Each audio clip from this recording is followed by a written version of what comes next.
Oke guys, assalamualaikum warahmatullahi wabarakatuh. Selamat pagi, siang, sore, malam, tergantung kalian mau mutar video ini pada jam berapa ya. Oke, pada video kali ini saya akan membahas satu materi dari mata pelajaran geografi kelas 11 pada pertemuan pertama, yaitu posisi atau potensi strategis Indonesia.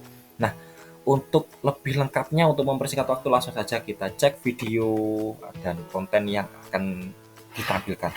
Oke, sip.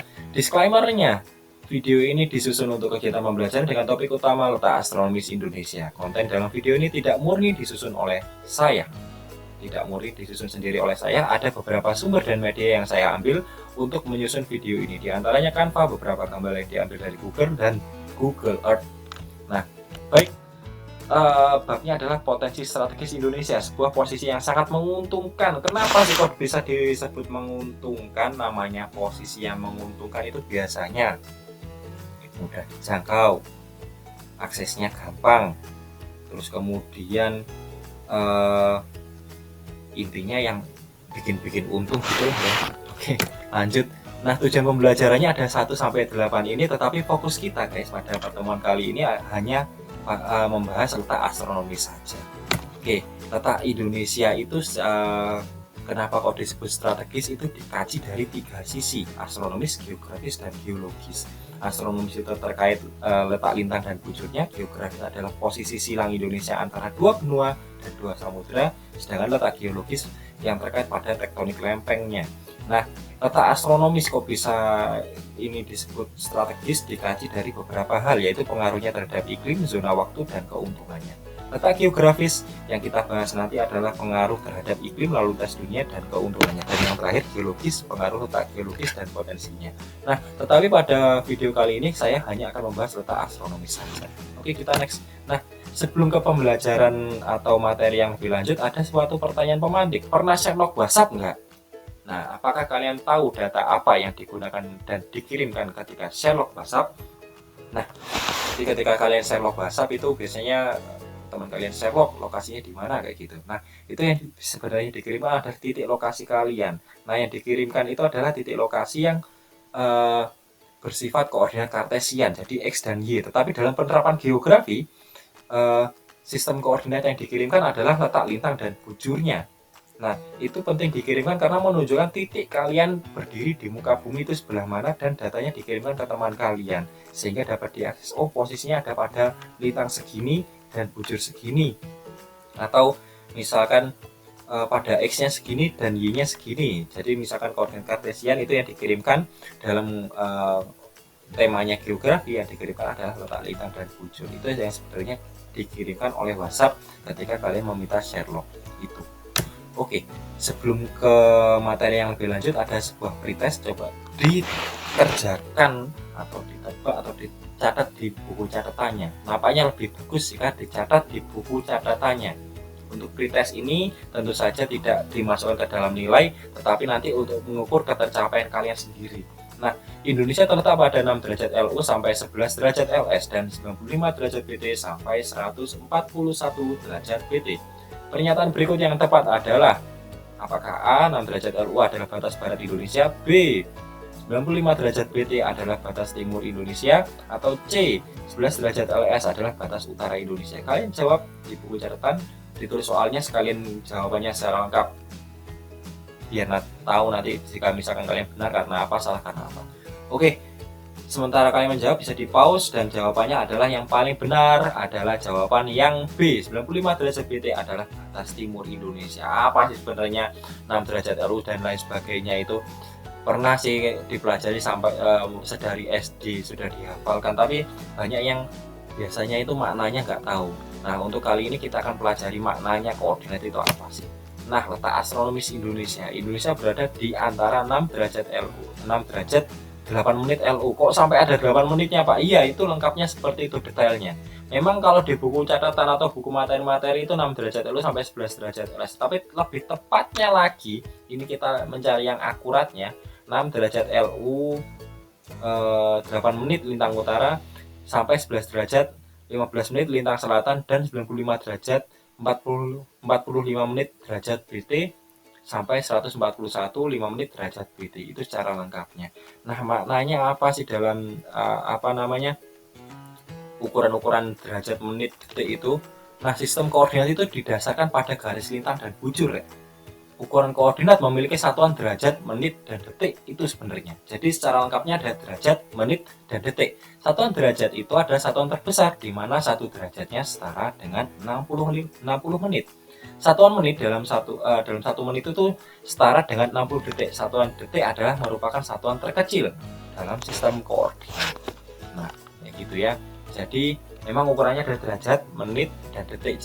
Jadi misalkan tadi ada pembahasannya 6 derajat 8 menit, berarti itu ada 6 derajat lebih sedikit gitu aja. 11 derajat 15 detik, berarti 11 derajat tambahi seperempatnya. Kenapa kok seperempat? Karena dalam 1 derajat itu setara dengan 60 menit. Jadi kan 15 kan seperempatnya 60, berarti 11 derajat tambahi seperempat derajat itu lebih tepatnya seperti itu. Nah, oke ya. Oke, jadi ini adalah peta Indonesia. Mungkin ada garis-garis tipisnya, itu saya menggambarkan bahwasanya ini adalah garis lintang dan bujur yang merupakan garis khayal. Yang biru ini adalah garis khatulistiwa.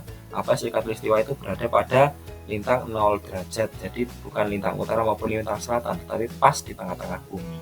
Nah, batas-batasnya Indonesia berdasarkan 6 derajat LU itu ada pada Pulau W. Jadi Pulau kayaknya yang paling Pulau W yang paling utara itu. Batas paling utara Indonesia ada pada Pulau W 0 km Indonesia. Itu ada di bagian atasnya. Kalau bicara atas nggak enak kayaknya. Bagian utaranya Nanggro Aceh Darussalam. Jadi ada sebuah pulau kecil, itu ada menjadi batas utaranya di sini Pulau W. Oke, kemudian batas paling baratnya Indonesia yaitu 95 derajat BT dan sekian menit tadi ada pada Pulau Benggala, itu pada batas paling baratnya Indonesia. Nah, itu. Nah, kemudian batas paling selatannya Indonesia ada pada 11 derajat 15 menit lintang selatan, itu ada pada pada Pulau Rote yang paling selatan itu. Pemandangannya seperti ini Pulau Rote. Dan batas paling timurnya Indonesia ada pada Sungai Fly dan Sungai Sepik di Papua Nugini. Nah, itu batasnya ada pada titik ini ya. Jadi sebenarnya 6 derajat LU itu adalah batas paling utaranya Indonesia pada Pulau W. Kemudian batas paling timurnya Indonesia yaitu pada 95 derajat BT sekian menit itu pada Pulau Benggala ya. Kemudian batas paling selatan Indonesia itu ada pada Pulau Rote. Batas paling selatannya ada pada 11 derajat lintang selatan. Jadi batas utaranya 6 derajat lintang utara, batas paling selatannya ada pada 11 derajat lintang selatan, batas paling timurnya ada pada 95 derajat BT, dan batas paling baratnya ada pada Pulau Benggala. Mohon maaf tadi saya salah ucap. Batas paling baratnya ada pada Pulau Benggala 95 derajat BT. Kemudian batas paling timurnya ada pada Sungai Fly dan Sungai Sepik di Papua Nugini yaitu 141 derajat BT. Jadi misalkan mana ada catatan enggak? Oh, ini. Misalkan apa sih maknanya 6 derajat lintang utara itu pada Pulau W? Dihapusnya mana hapusnya? Hapusnya gimana nih? SLE. Oke. Nah, 6 derajat lintang utara pada Pulau W, jadi pada sepanjang garis yang merah ini 6 derajat lintang utara. Garis lintang adalah garis yang melintang dari barat ke timur yang membagi bumi menjadi utara dan selatan. Nah, segini. Misalkan segini lah, anggap saja pas dan lurus ya. Jadi Pulau W 6 derajat lintang utara pada garis ini. Nah, paling selatannya ada pada garis yang saya warnai ungu, misalkan 11 derajat lintang selatan ada pada Pulau Rote ini. Nah, ini batas utara dan selatannya Indonesia pada daerah ini saja. Nah, kemudian batas baratnya ada pada 95 derajat BT, misalkan segini. Nah, daerah ini adalah batas paling baratnya Indonesia. Dan kemudian batas timurnya ada pada 141 derajat BT, yang saya kasih garis kuning aja dah. Oke, anggap saja lurus lah ya. jangan dikomentari negatif ini, soalnya nggak ada penggaris saya membuatnya ini. Oke, baik. Jadi apa namanya, itu adalah maknanya 6 derajat lintang utara sampai 11 derajat lintang selatan, kemudian 95 derajat BT sampai 141 derajat BT. Nah, jika misalkan kita garisnya kita gambar, akan menjadi batasnya seperti ini. Ini adalah wilayahnya Indonesia segini, Rek. Kecuali ini Malaysia bukan ya, maksudnya ini batas paling utaranya. Tentu saja batasnya akan berbelok-belok melewati Malaysia ini. Gitu. Jadi Malaysia bukan wilayah negara kita, bukan wilayah negara Indonesia, Rek ya. Nah, jadi masih harus belok-belok kayak gini. Nah, tetapi memang batas paling utaranya ada pada 6 derajat lintang utara ini. Gitu. Jadi wilayah Indonesia ada pada wilayah ini. Gitu ya. Itu maknanya 6 derajat lintang utara sampai 11 derajat lintang selatan dan 95 derajat BT sampai 141 derajat BT. Jadi misalkan kita terapkan koordinatnya, wilayahnya ada pada daerah ini. Di mana 6 derajat lintang utara adalah batas paling utaranya, ya. Ini 6 derajat lintang utara ada di sini. Kita ada pada Pulau Weh. Kemudian batas paling selatannya ada pada garis ini, 11 derajat lintang selatan ada pada Pulau Roti. Kemudian batas paling baratnya ada pada 95 derajat BT pada garis ini, pada Pulau apa tadi? Maaf kok lupa namanya ya. Pulau Benggala. Sedikit blank kalau bikin video gini. Biasanya grogi apa gitu, kalau sudah take biasanya hilang semua memang. Nah, batas paling timurnya ada pada Sungai Fly pada 141 derajat BT, berbatasan dengan Papua Nugini. Gitu ya. Itu sekilas masalah batas-batas terkait letak astronomisnya Indonesia itu kita maknai. Nah, pada sub yang pertama, pengaruhnya terhadap iklim itu apa sih? Letak astronomis dapat mempengaruhi iklim. Hal tersebut berkaitan dengan insolasi. Insolasi itu apa? Yap, insolasi itu adalah penyinaran matahari terhadap permukaan bumi. Itu pengaruhnya. Jadi kalau berdasarkan apa namanya insolasi atau penyinaran matahari, iklim di bumi itu ada 4 ini kalau secara pengaruhnya: zona iklim tropis, subtropis, sedang, dan iklim kutub. Mau lintang utara atau lintang selatan sama saja. Nah, kok bisa berbeda-beda gini, gimana sih? Nah, jadi iklim matahari itu pada dasarnya dipengaruhi oleh letak astronomis yang berkaitan dengan insolasi. Fakta bahwa insolasi berpengaruh pada suhu, berpengaruh pada kondisi klimatik. Nah, gini simpelnya, ketika siang hari ada matahari, suhunya sangat panas. Ketika malam hari nggak ada matahari, suhunya menjadi dingin. Nah, begitu juga itu berpengaruh pada berbagai macam belahan bumi di utara maupun selatan. Gitu. Nah, pengaruhnya bagaimana sih penyinaran matahari tidak sama sepanjang tahun? Masalahnya seperti itu. Nah, kenapa kok bisa penyinaran matahari tidak sama sepanjang tahun? Karena pada dasarnya bumi itu posisinya utara dan selatannya tidak tegak lurus 90 derajat, tetapi agak miring, ada earth tilt at 23.5 degrees. Nah, seperti itu. Jadi miringnya bumi itu sekitar 23,5 derajat, jadi tidak lurus sama sekali.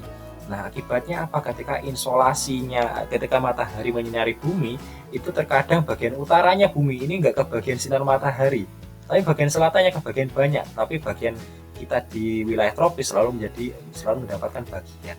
Nah, posisi ini dapat berubah ketika proses revolusi bumi. Akibat revolusi bumi, bagian utara dan selatan bumi mendapatkan lama insolasi yang berbeda. Nah, misalkan ini, pada posisi ini bagian selatan bumi mendapatkan sinar matahari yang lebih banyak daripada bagian utaranya. Nah, jadi pernah ada wisata itu di wilayah mana ya, Norwegia atau Iceland ya. Itu ada wisata namanya Midnight Sun. Jadi tengah malam itu ada sinar masih kelihatan matahari karena posisinya seperti ini. Pada Tropic of Capricorn ini ya, sinar matahari kan lebih intens pada kutub selatan. Maka dari itu pada wilayah selatan itu hampir nggak ada malam yang bergulita kadang pada posisi yang paling maksimal kayak gini. Tetapi pada wilayah utara hampir nggak ada sinar matahari gitu. Jadi hampir malam terus karena nggak mendapatkan cahaya matahari. Nah, jadi pengaruhnya kayak gini, penyinaran matahari tidak sama sepanjang tahun, posisi bumi tidak tegak lurus akibat revolusi bagian utara dan selatan bumi mendapatkan lama insolasi yang berbeda. Jadi terkadang bagian utara yang mendapatkan sinar matahari yang intens, kadang bagian selatan gitu. Karena apa? Bumi mengelilingi posisi ketika berevolusi atau mengelilingi matahari itu kadang ada kutub utara yang menghadap matahari, kadang ada kutub selatan yang menghadap matahari, jadi gantian kayak gitu. Oke ya. Kalau misalkan kurang paham ataupun kurang jelas, tolong di komen saja di kolom komentar, nanti misalkan bisa saya jawab. Misalkan perlu pembahasannya lebih lanjut, akan saya buatkan videonya tersendiri nanti. Nah, hal tersebut menyebabkan perbedaan iklim di bumi ya. Jadi karena suhunya berbeda-beda, kadang wilayah subtropis kadang mendapatkan sinar matahari yang intens mengalami musim panas, tapi ketika matahari intensnya pada wilayah yang sebaliknya, dia akan mengalami musim dingin seperti itu. Pembagian zona iklim berdasarkan letak astronomis Indonesia beriklim tropis karena mendapatkan sinar matahari yang cukup sepanjang tahun. Jadi wilayah tropis itu wilayah yang paling diuntungkan, sinar mataharinya selalu cukup sepanjang tahun. Nah, potensinya akhirnya pada potensi sektor agrikultur dan hutan. Nah, karena sinar matahari yang selalu cukup, sehingga untuk pertanian dan kehutanan Indonesia memiliki potensi yang amat sangat super duper wah banget daripada wilayah-wilayah yang tidak intens. Sehingga sebenarnya potensi yang terbesarnya ada potensi agrikultur dan kehutanan gitu. Karena iklimnya tropis itu tadi, sedangkan wilayah subtropis itu kan memiliki 4 musim. Ada musim semi, panas, gugur, dan musim dingin. Ketika musim dingin, pertanian nggak bisa berjalan sama sekali karena tanahnya tertutup sama salju. Kita selalu diuntungkan karena sepanjang tahun tanahnya nggak pernah tertutup sama salju, sehingga dapat dikelola dan dimanfaatkan untuk agrikultura dan sektor kehutanan kayak gitu.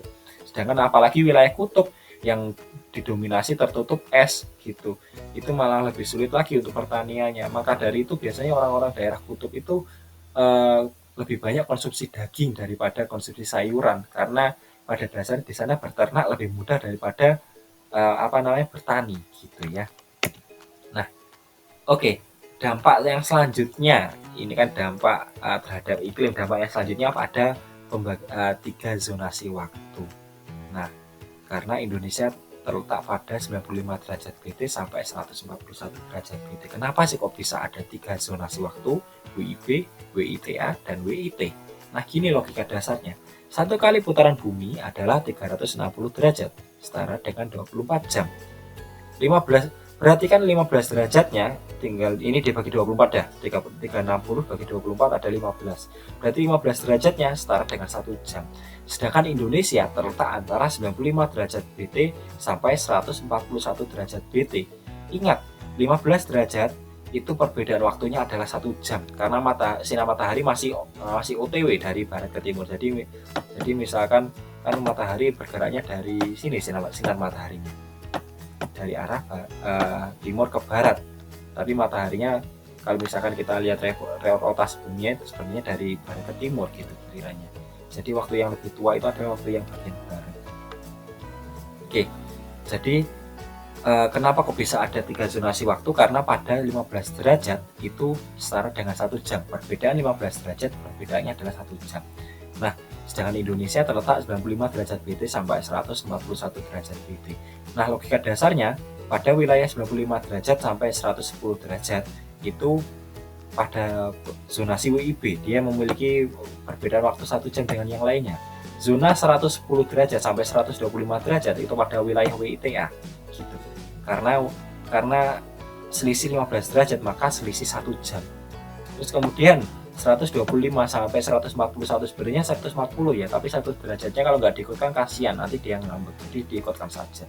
Nah, pada zona ini adalah wilayah WIT. Kenapa kok bisa berbeda 1 jam? Karena ini setiap 15 derajat dia memiliki perbedaan waktu selama 1 jam. Gampangannya seperti ini. Salah satu anak tinggal di Banyuwangi dan salah satu anak tinggal di Bali misalkan. Ketika Banyuwangi dia itu mohon maaf. Jadi gini, misalkan Bali sudah terbit mataharinya kan dari barat ke timur. Bali sudah terbit mataharinya, tetapi Banyuwangi belum terbit karena penyinarannya masih OTW dari timur ke barat. Gitu. Ya. Logikanya seperti itu. Tetapi misalkan penjelasan saya masih belum bisa dipahami, lagi-lagi tinggal komen saja di kolom komentar, nanti insya Allah akan saya jawab gitu ya. Jadi mohon dimaklumi, ini saya tag video, banyak groginya, banyak salahnya. Jika misalkan ada penjelasan saya yang salah, kalau dikoreksi di kolom komentar saja. Oke. Nah, tidak terasa ternyata penjelasannya sudah berakhir. Untuk latihan soal, tinggal scan tugasnya di sini atau di print ya.